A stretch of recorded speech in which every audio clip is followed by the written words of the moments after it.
Satu. Selamat siang Bapak Ibu.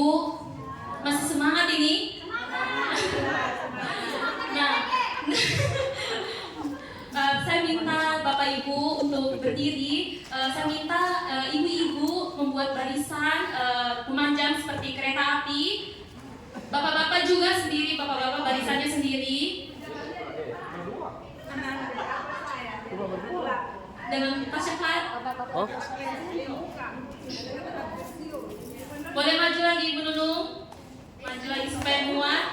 Maju lagi Ibu Nunung. Soalnya Ibu Fendi dan Ibu Ria berdempetan di sini. Apa maju? Ya.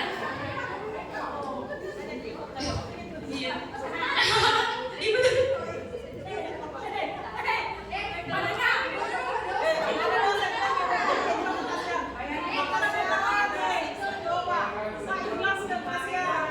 Oke, Bapak Ibu boleh dipegang pundak temannya yang di depan. Oke, ini karena sudah siang, pasti sudah capek kan Bapak Ibu? Kita berikan pijatan yang terbaik untuk teman-teman di depan kita. Oke. Pijatan terbaik, terenak. Nanti bergantian. Oke. Pijat lagi. Sedikit lagi nanti saya bilang putar bergantian. Oke, balik belakang lagi gantian supaya di belakang.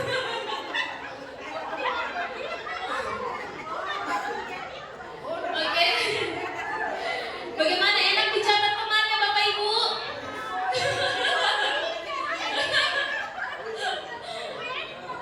Oke. Oke, sudah cukup, sudah enak pasti badannya. Kali silakan duduk kembali.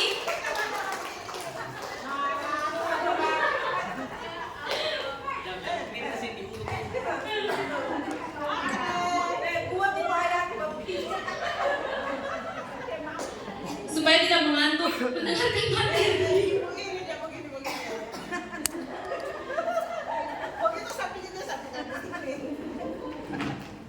Ya, baik Bapak Ibu, saat ini saya akan berbagi kepada Bapak Ibu sekalian mengenai jurus ketiga, yaitu tumbuhkan resiliensi. Sebelumnya saya mau bertanya, Bapak Ibu sudah ada yang pernah mendengar kata resiliensi atau daya lenting? Sudah ada? Oh, Pak Jumran boleh.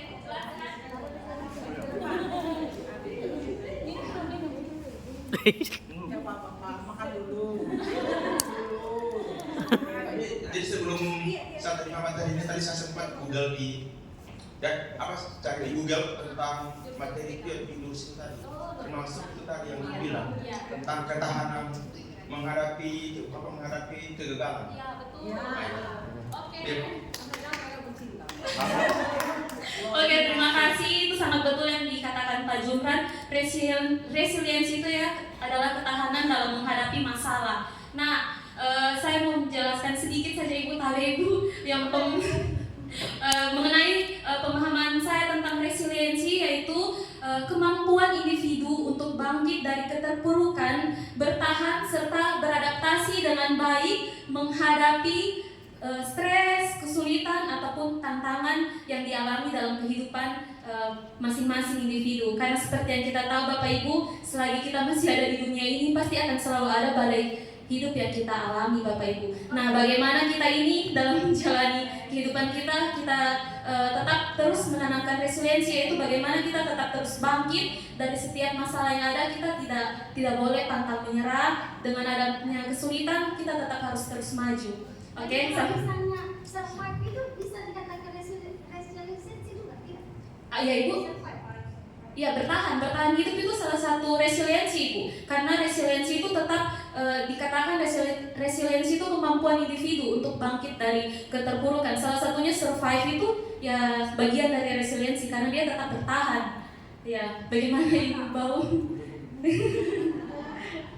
Survive ini apa sih? Contohnya. Survive bertahan hidup Ibu. Ya, contohnya kita lebih ke contoh sebenarnya. Kalau misalnya resiliensi begini, contoh ya, ada anak-anak yang cemas, ya, tapi kita tidak tahu cemasnya apa. Salah satu dia bulunya dia tidak melihat, itu cemas itu. lihat buku pun dia cemas. Jadi misalnya kecemasan dalam bayi biasa disebut dengan akademis ya, kalau di kampus. Jadi kalau ada anak-anak begitu berarti itu resiliensinya yang perlu dikembangkan. Iya. Berarti resiliensinya masih kurang. Contoh misalnya Ya, tapi- saya kebetulan 3 minggu lalu dapat musibah, ponakan saya itu dari, mungkin ada yang dari selatan dari sini, dari Tanjung Bira titik 0 menuju Makassar mengantar anaknya kuliah karena motor ini dibawa pulang kampung waktu liburan, sehingga motor ini mau dikembalikan. Salah satunya cara dia harus boncengan, kasihan mau menuju Makassar.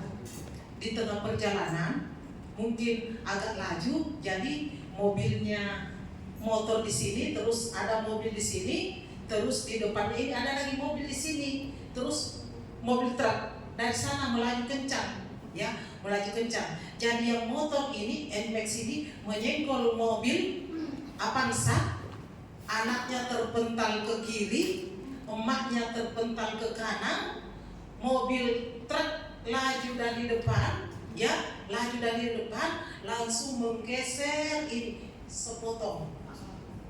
Jadi kan kalau mobil truk itu tidak bisa direm ya apanya, tidak bisa rem mendadak begitu, ya mobil truk yang besar itu jatuh, sehingga apa yang terjadi, meninggal di tempat.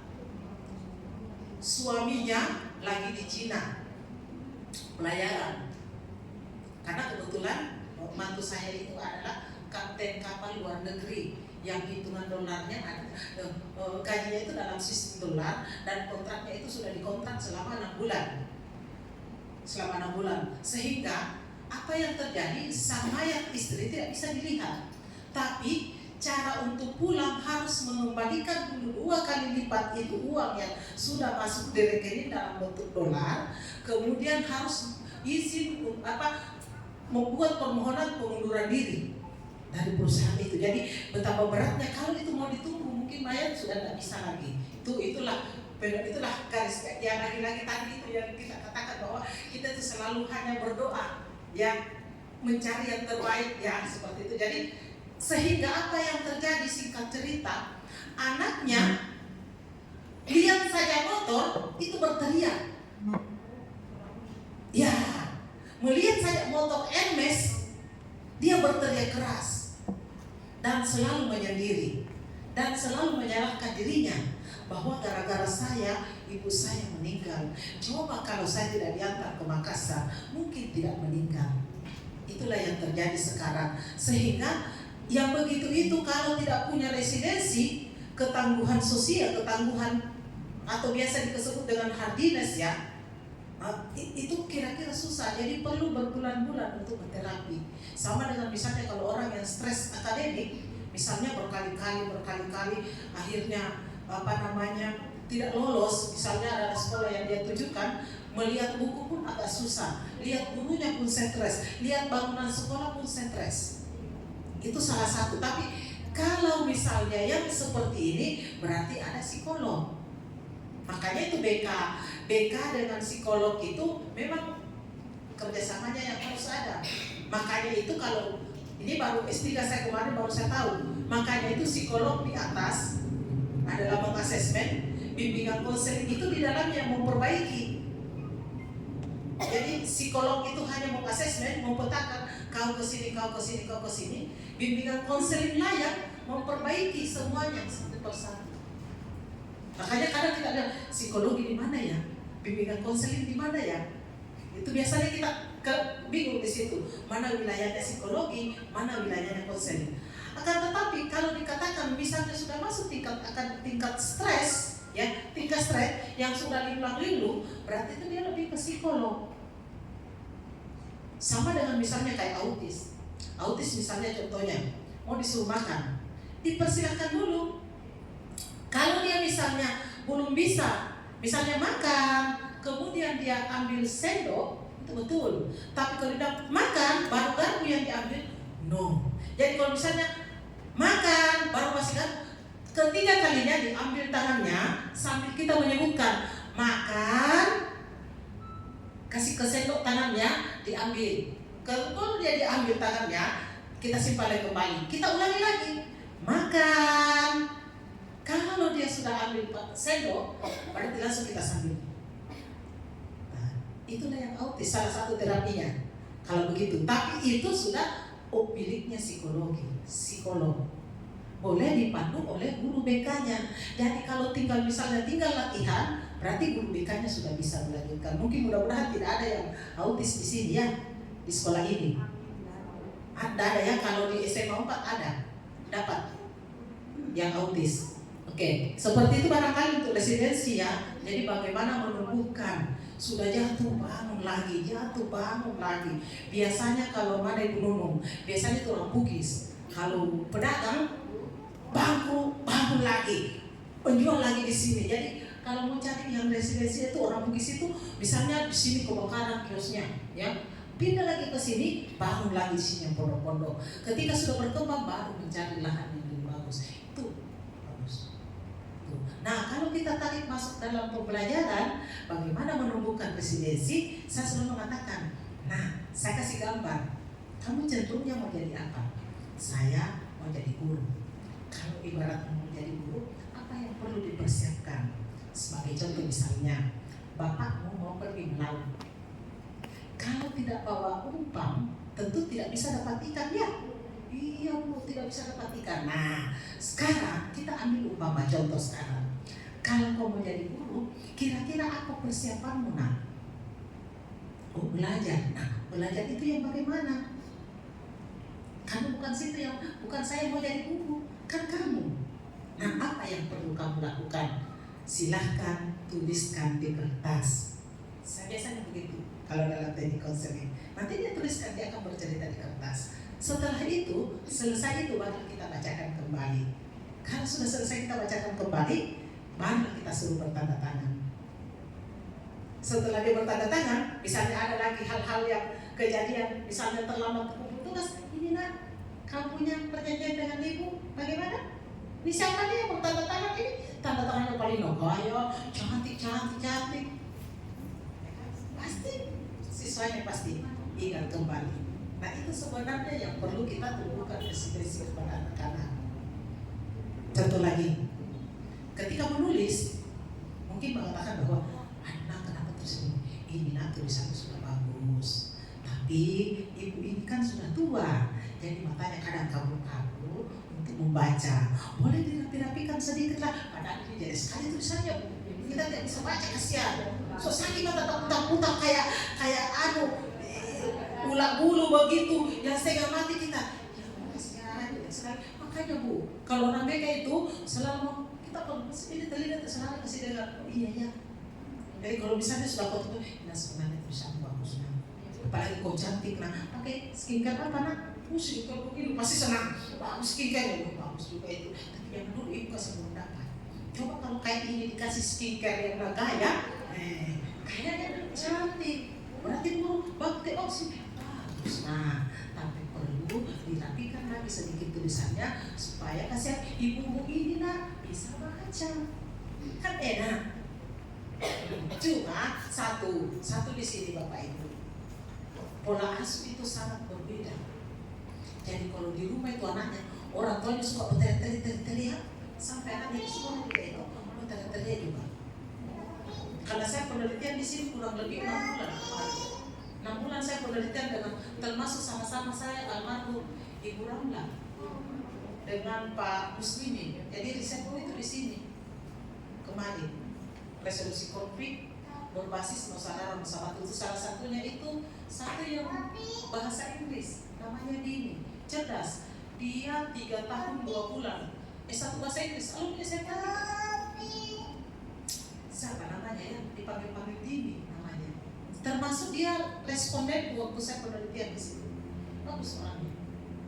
Ya, saya nggak mengerti. Yang jelas dia itu selesai di 2020. Yang jelas S2-nya, S1-nya itu 3 tahun 2 bulan. Selesai cepat sekali, karena dia cerdas. Luar biasa, alumni SMK 3. Itu ya Bapak Ibu ya untuk residensi. Baik, terima kasih untuk tambahannya Ibu Bauratu. Saat ini Bapak Ibu, saya akan memutarkan video yang berkaitan dengan materi pada siang hari ini yaitu resiliensi. Boleh nanti Bapak Ibu memperhatikan dan saya meminta This is the tanggapan moment respon dari that Bapak Heather Ibu Dorniden mengenai brutally kaitannya dengan slammed into the resiliensi. ground on the last lap of a 600-meter race. She was overtaken from second place when the other runner's foot tripped her, Just clipped her heel as she went down. completely devastating her chances of winning. Heather had been the favourite to win, but there were only 200 metres left of the race, so it was up to her teammate to bring it home. Heather's teammate used the clash as an opportunity to pull out from last place to the front of the pack, and it looked like she might just be able to get the win, and that's when something absolutely remarkable happened. Heather got up and started chasing down the pack. Dornan is flying down the back. She is catching up. She is going to catch Von Dorn, and she may catch the leader. She's got five. This is a catching up from Von Dorn. She's moving forward. Dornan coming down the strong to the outside. Dornan coming out strong.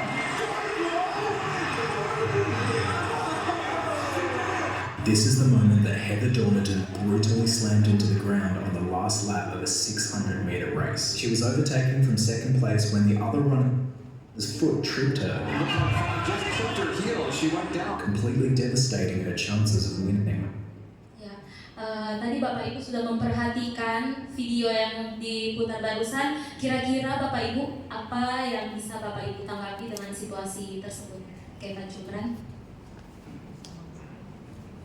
Terima kasih. Assalamualaikum warahmatullahi wabarakatuh.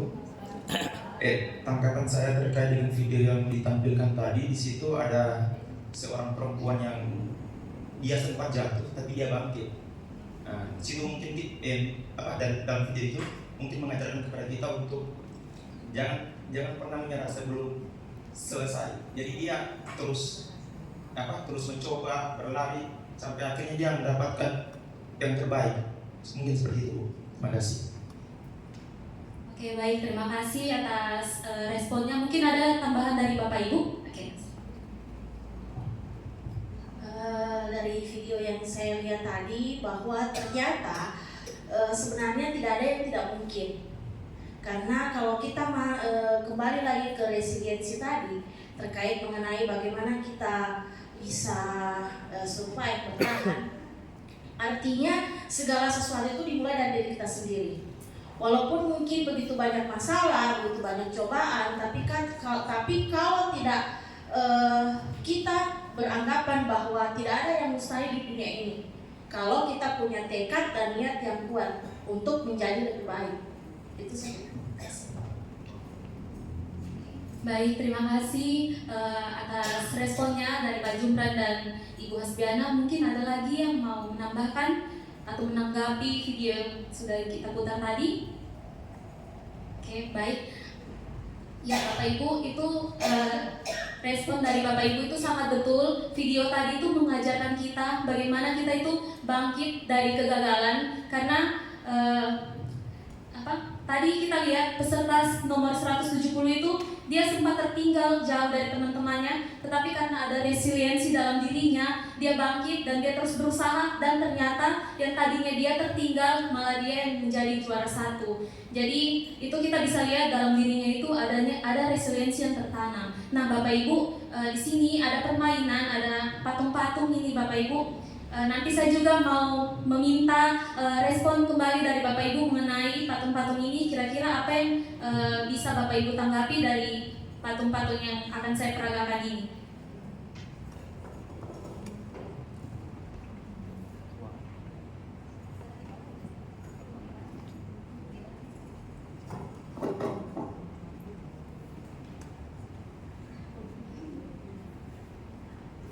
Ini ada dua patung warna merah dan hijau, Bapak Ibu. Di sini saya akan dorong patung ini, saya akan dorong berkali-kali, saya dorong. Tapi ternyata patungnya ini tetap kembali berdiri. Kira-kira apa yang bisa Bapak Ibu tanggapi lagi melihat situasi dari peragaan patung tersebut?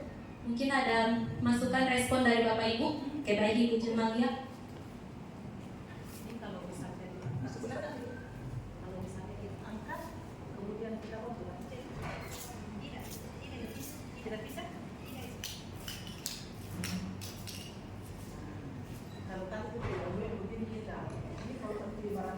pasti. Nah itu maksudnya. Sebentar lagi kita menjelaskan dia. Ya, terima kasih. Dengan melihat tadi boneka ya yang dibuang oleh Ibu Sarah tadi, bahwa menggambarkan seseorang dalam kehidupan ini, apapun rintangan, halangan, kegagalan yang kita hadapi, kita harus kuat untuk menghadapi itu.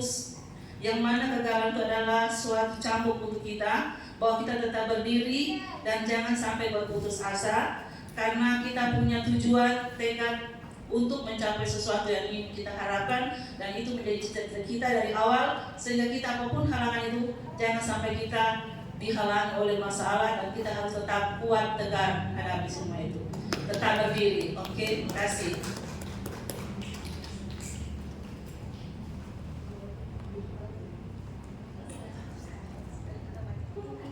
Ada lagi Bapak Ibu? Oh ya, tadi. Saya hanya menambahkan beberapa pengetahuan Ibu Maria. Kalau melihat boneka yang sudah diperlihatkan di depan tadi, bahwasanya kita diajarkan untuk tetap tangguh dalam menghadapi kesulitan. Mungkin itu saja.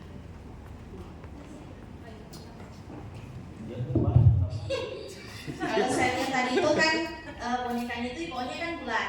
Terus kalau dibuang begini dia tetap berdiri. Kalau saya pribadi bisa mengambil kesimpulan bahwa manusia kalau sudah memiliki maksudnya begitu banyak masalah yang dia dapat, dia diterpa dengan apapun, itu sama halnya dia belajar. Artinya bagaimana? Dia biar dikasih bagaimana, tetap dia akan bagaimana caranya dia bisa melewati masalah itu, karena dia sudah biasa survive, dia sudah biasa diterpa dengan berbagai macam cobaan, masalah, itu artinya dia semakin kuat dengan hal itu. Artinya jadi ibarat bola tadi, biar dia dilempar, biar dia disorong begini, dia tetap akan berdiri. Artinya dilempar itu artinya masalah, diterpa apapun, badai apa, dia tetap kuat berdiri karena dia sudah biasa survive dengan apa yang terjadi dalam dirinya. Itu kalau saya. Terima kasih.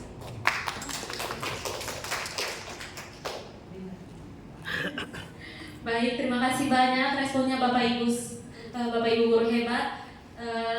Sangat betul semua yang Bapak Ibu katakan, dari contoh video maupun tadi patung-patung yang sudah kita praktekkan, itu bagaimana kita diajarkan untuk tetap bangkit dari keterpurukan. Walaupun banyak masalah di dalam hidup kita tetap harus survive, tetap harus bertahan, dan tetap harus menghadapi apapun itu kesulitannya. Kita tetap harus maju untuk menghadapi setiap badai hidup yang kita alami. Nah Bapak Ibu, saat ini oh ya, silakan. Oke, sebelum membentuk ya. Oke, saya ambil alih dulu. Bapak Ibu, berbagai fenomena yang terjadi di kalangan pendidik. Salah satunya dulu kepala sekolah ya, ada yang langsung mau dipecat. Dan baru-baru ini ada lagi guru saya lihat yang menegur siswanya gara-gara merokok. Nah, pertanyaan saya, apakah jika guru-guru itu kuat dan punya resiliensi, pasti dia akan bertahan dengan prinsipnya. Sama dengan kepala sekolah kemarin. Justru kepala sekolah kemarin saya lihat itu guru-gurunya yang mempertahankan dan siswa-siswanya yang mempertahankan, sehingga kepala sekolah ini kalau tidak salah tidak jadi dipecat ya, tidak jadi dipecat. Nah itu luar biasa resiliensinya, dan guru yang ada saat ini saya tidak tahu ini seperti apa perkembangannya, tapi mudah-mudahan saja sang guru ini punya resiliensi.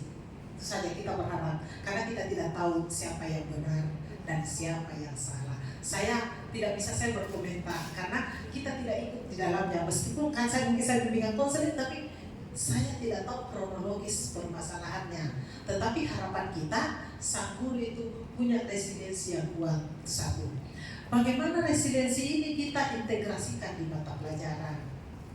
Bapak Ibu barangkali ketika mengajar IPA, matematika, mungkin ada siswanya yang datang lusuh, hanya duduk saja begini menunduk. Kita bisa tanyakan, satu, mungkin saja dia sedih karena baru ditinggal oleh keluarganya.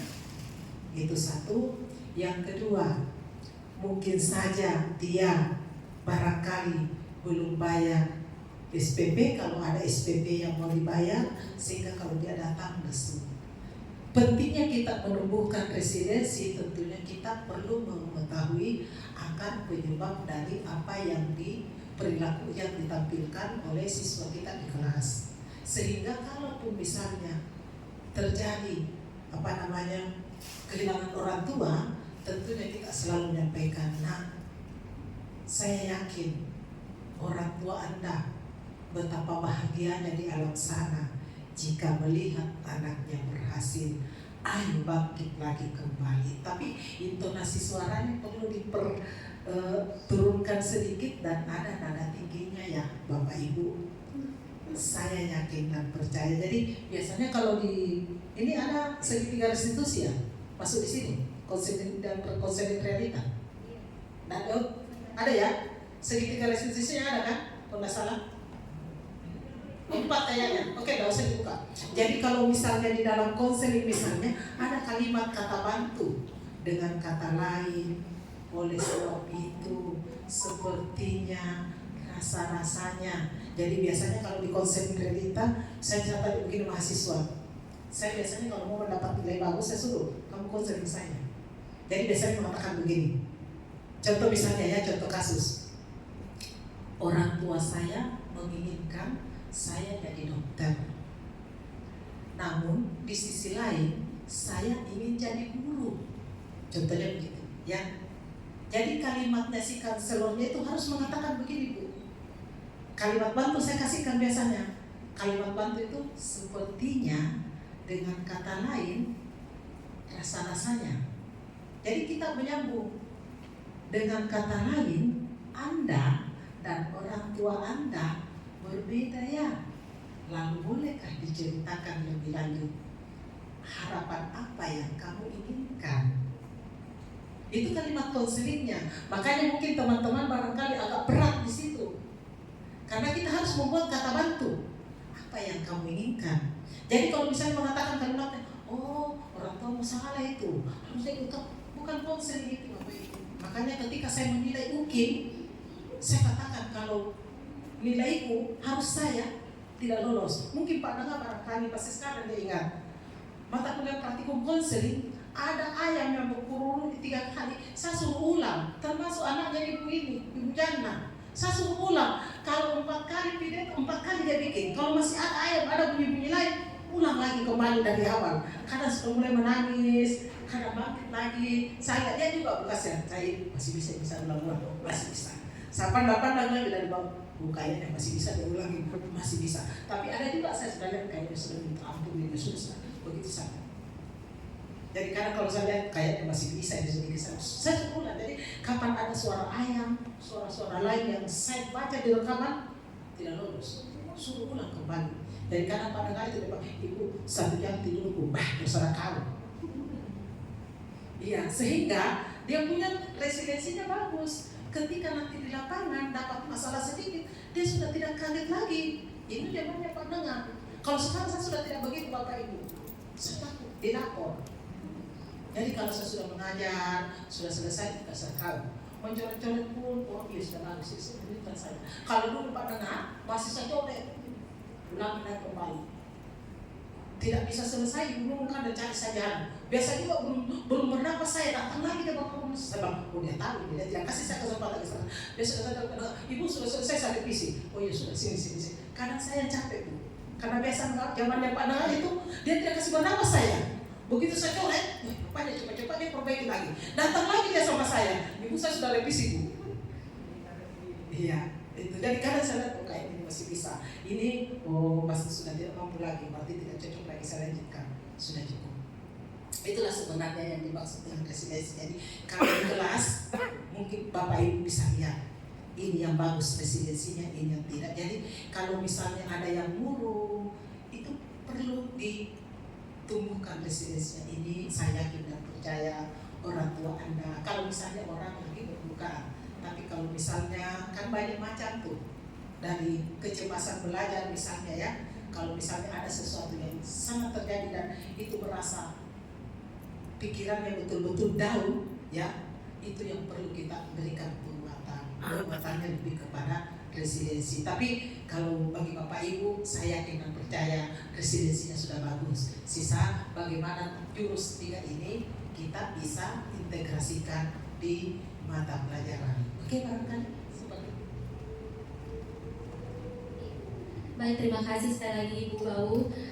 Bapak Ibu, saat ini saya akan mengajak Bapak Ibu untuk kembali melakukan aktivitas. Saya akan meminta Bapak Ibu berhitung 1, 2, 3, dilanjut lagi 1, 2, 3. Kita akan membentuk 3 kelompok. Nanti saya akan memberitahu apa yang akan kita lakukan di dalamnya. Boleh mungkin dari Mem. 1, 2, 3. 1, 2, 3.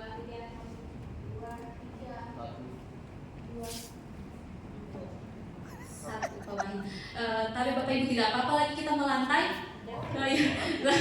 Saya akan membagikan kartu dan isolasi kertas.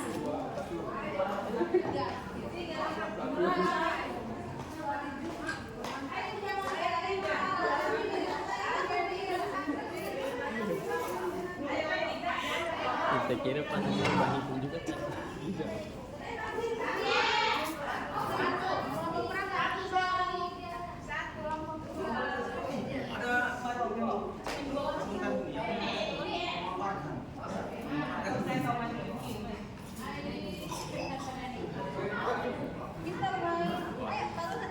Nah, Bapak Ibu guru hebat, saat ini di depan kita ada gambar apa kira-kira ini? Gambar menara. Ini menara yang dibuat dari kartu. Nah, yang berkaitan dengan materi kita pada sore hari ini yaitu resiliensi. Bagaimana Bapak Ibu di setiap kelompok menyusun strategi yang begitu matang. Bagaimana dengan bahan yang ada saat ini, kartu dan isolasi kertas, Bapak Ibu membuat menara setinggi mungkin, sekuat mungkin. Karena nanti pada saat selesai membuat menara, dari setiap kelompok akan ada perwakilan angin ribut yang datang ke kelompok Bapak Ibu masing-masing untuk merobohkan menara Bapak Ibu. Jadi ini semantap mungkin strateginya, fondasinya Bapak Ibu buat. Karena waktunya sangat singkat, waktunya saya berikan 4 menit saja. Nanti saya akan menggunakan timer. Bapak Ibu kelompok membuat menaranya dengan strategi yang mantap. Nanti setelah pembuatan menara akan ada refleksi. Itu bisa langsung dirobek karena isolasi kertas Ibu. Bisa tidak perlu pakai gunting. Oke, saya akan buka timer.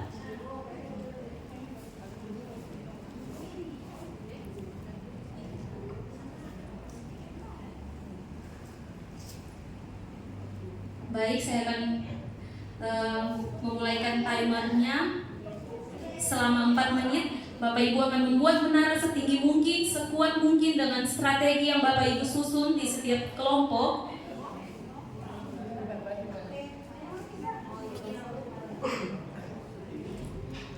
Oke, waktunya dimulai dari sekarang.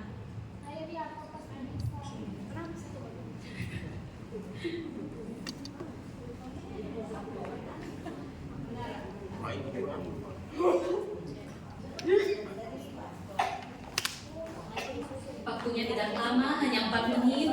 Jadi Bapak Ibu sebisa mungkin menyusun menara yang kuat, yang kokoh, karena sebentar akan ada angin ribut yang datang untuk merobohkan menara Bapak Ibu.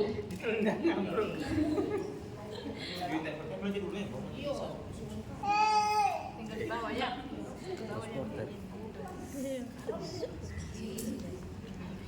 Ayo Ria, kau pasti bisa itu. Lagi saja, semua lebih saja.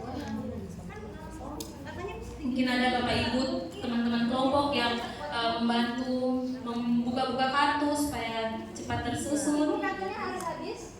Pokoknya setinggi mungkin Ibu, nanti karena ada timer. Ini sudah 1 menit berlalu, waktunya tinggal 3 menit lagi Bapak Ibu. Bayangkan nanti.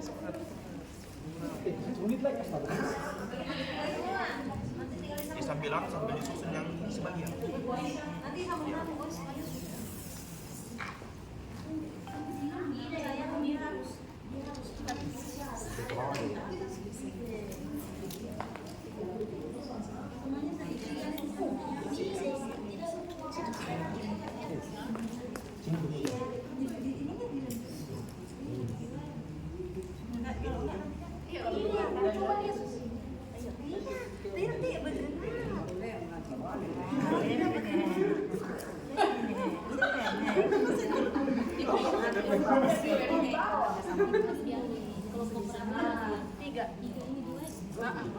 Nanti perwakilan amin ribut dari kelompok 1 saya meminta kesediaan Pak Jumran. Nanti akan menjadi amin ribut ke kelompok 2, ke kelompoknya Ibu Eka. Dan dari kelompok 2 saya meminta kesediaan Ibu Siti Hijriani yang akan menjadi amin ribut ke kelompok 3. Dan nanti di kelompok 3 perwakilan amin ributnya Ibu Hasbiana akan menjadi amin ribut di kelompok 1.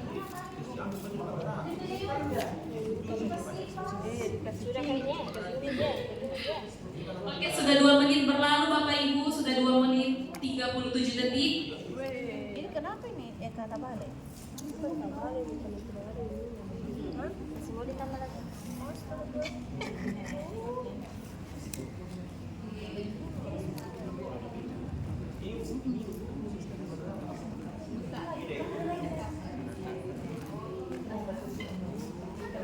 Mami, cocok. Baik kayaknya masih ada mulut. Dari rumahnya. Ya, yang sudah terlihat menaranya berdiri ini sepertinya kelompok 2 sudah 2 tingkat menaranya ini. Kelompok 1 juga sudah mulai berdiri 2 tingkat. Oh, ternyata kelompok 3 sudah menyusul, sudah mau 2 tingkat. Luar biasa, kayaknya kokoh semua ini menaranya ini. Menara Eiffel. Baik Bapak Ibu, waktunya sudah mau habis. 15 detik lagi. 15 detik lagi Bapak Ibu.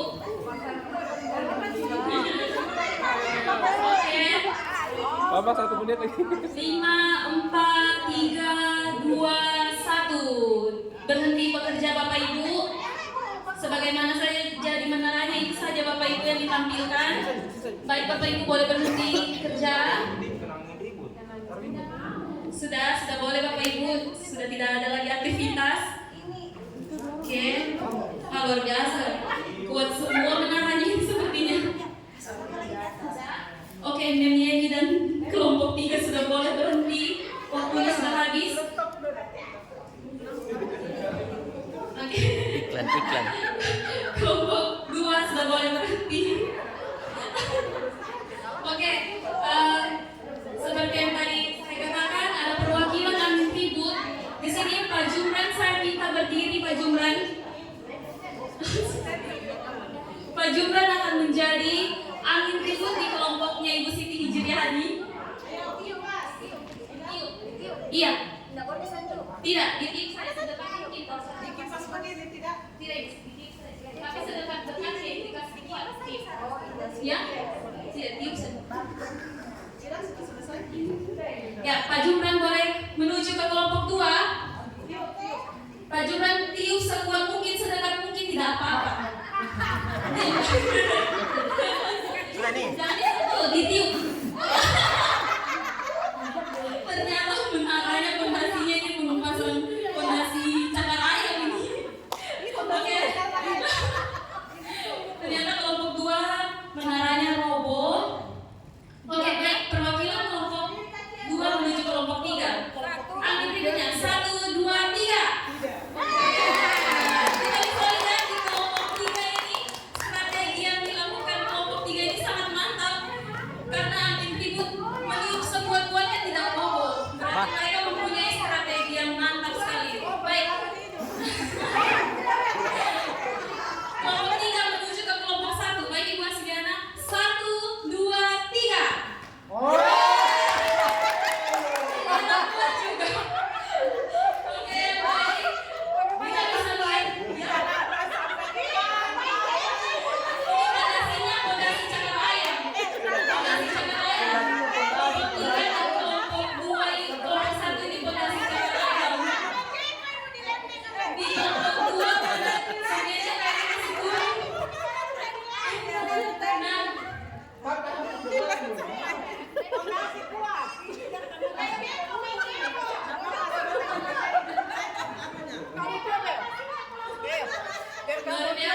tangan dulu buat setiap kelompok Bapak Ibu.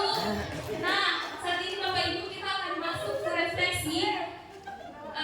Saya meminta terlebih dahulu kesediaan dari kelompok yang menaranya robot.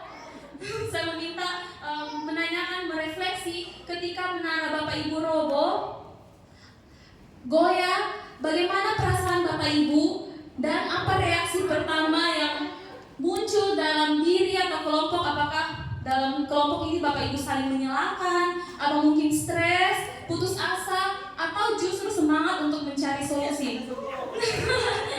Baik. Terima kasih atas kesempatan yang diberikan kepada kelompok 2. Memang kami punya menara tadi lebih banyak pasirnya daripada semennya.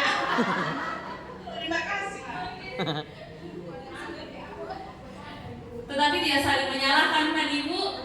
Iya, oke. Mungkin di sini memang pasirnya yang terlalu banyak daripada semennya. Nah, Kak Enda, slide kedua kakak tadi selanjutnya. Nah, saya mau bertanya lagi ke kelompok 2. Apa pelajaran paling berharga tentang daya lenting atau resiliensi yang Bapak Ibu dapatkan saat berusaha bangkit dan membangun kembali dari puing-puing yang roboh tadi, puing-puing menara yang roboh tadi?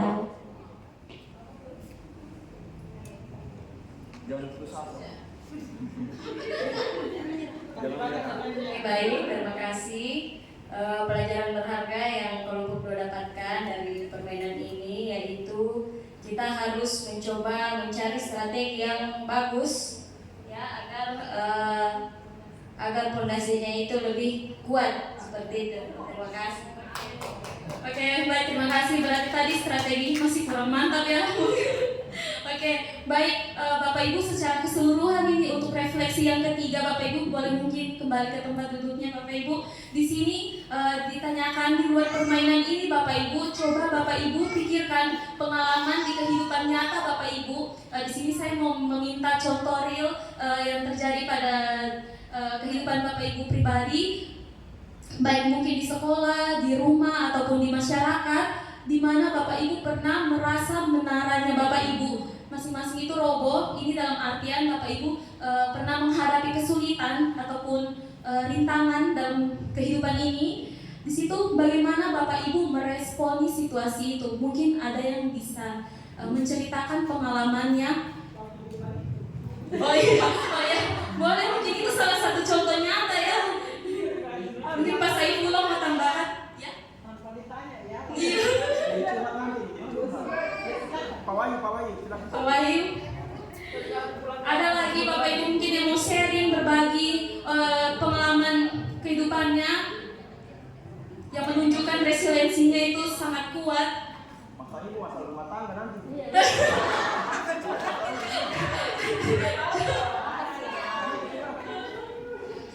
Oke. Ada mungkin yang barangkali berharap lulus sertifikasi, lulus PP, tapi belum lulus. Habis itu mendaftar lagi, habis itu tidak lulus lagi, daftar lagi. Ngapa gitu saya? Itu biasanya kalian seperti itu ya. Atau mendaftar CPNS pada saat itu, atau misalnya mungkin bagi Bapak Ibu yang mengharapkan, oh anak saya ini mendaftar harap cemas itu juga, ya itu kan. Sehingga misalnya ketika anaknya tidak lulus, ya emaknya juga ikut cemas. Kira-kira bagaimana caranya sama-sama menumbuhkan resiliensinya, ya seperti itu. Itu barangkali Bapak Ibu yang bisa. Karena kalau misalnya kita mau tanya masalah rumah tangga, jangan. Iya, kalau masalah rumah tangga tidak boleh ya. Mungkin masalah dalam lingkungan sekolah pada saat mengajar mungkin. Itu izin kita tutup ya. Iya. Yang lain saja, mungkin keluarga yang anaknya mengharapkan, oh anak saya seharusnya jadi ini, tapi di sisi lain begini, tapi kenyataannya jauh lebih sukses anak saya sekarang kan bisa begini. Iya, mungkin ada yang mau berbagi pengalaman nyatanya Bapak Ibu yang berkaitan dengan resiliensi di luar masalah rumah tangga Bapak Ibu. Oke. Ibunya barangkali yang juga boleh, yang juga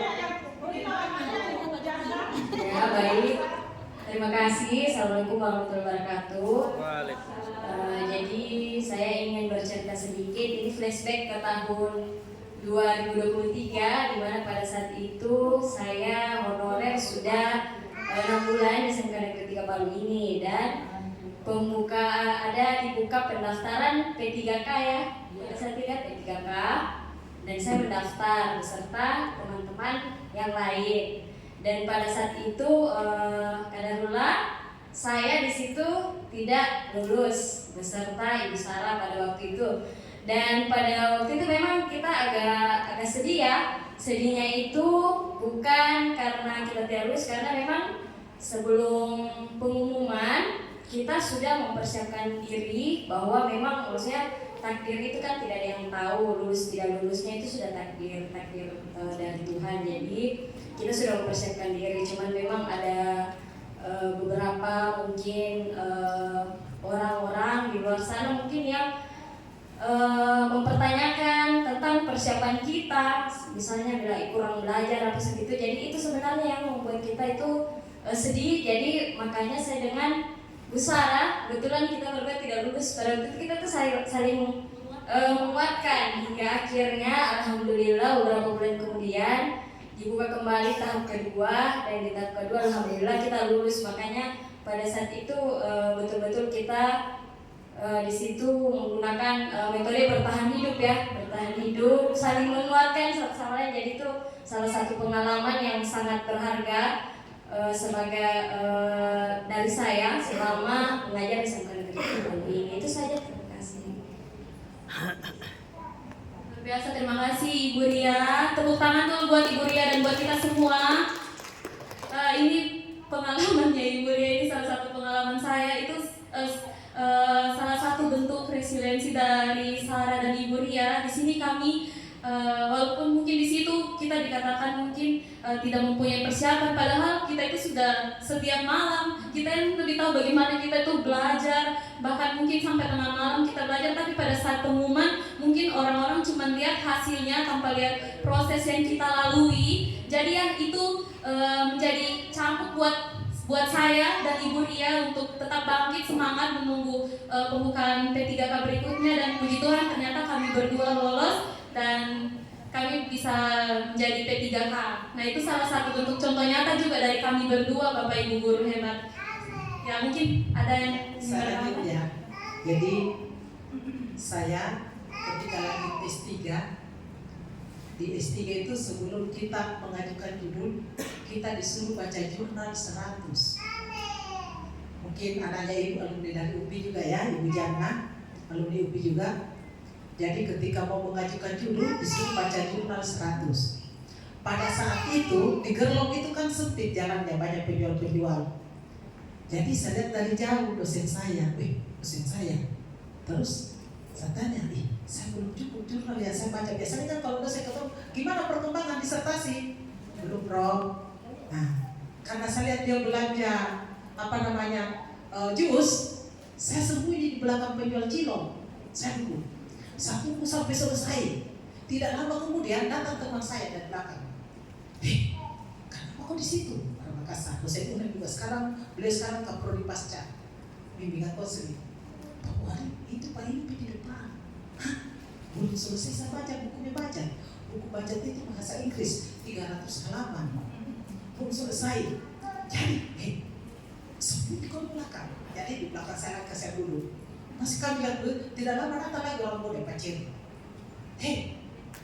Pakai bahasa Bugis. Kenapa kamu semua di sini duduk? Itu di depan Pak Impi. Ada Pak Impi. Baru lagi di belakang. Kenapa baru kamu? Ada bukunya udah suruh saya baca, belum selesai.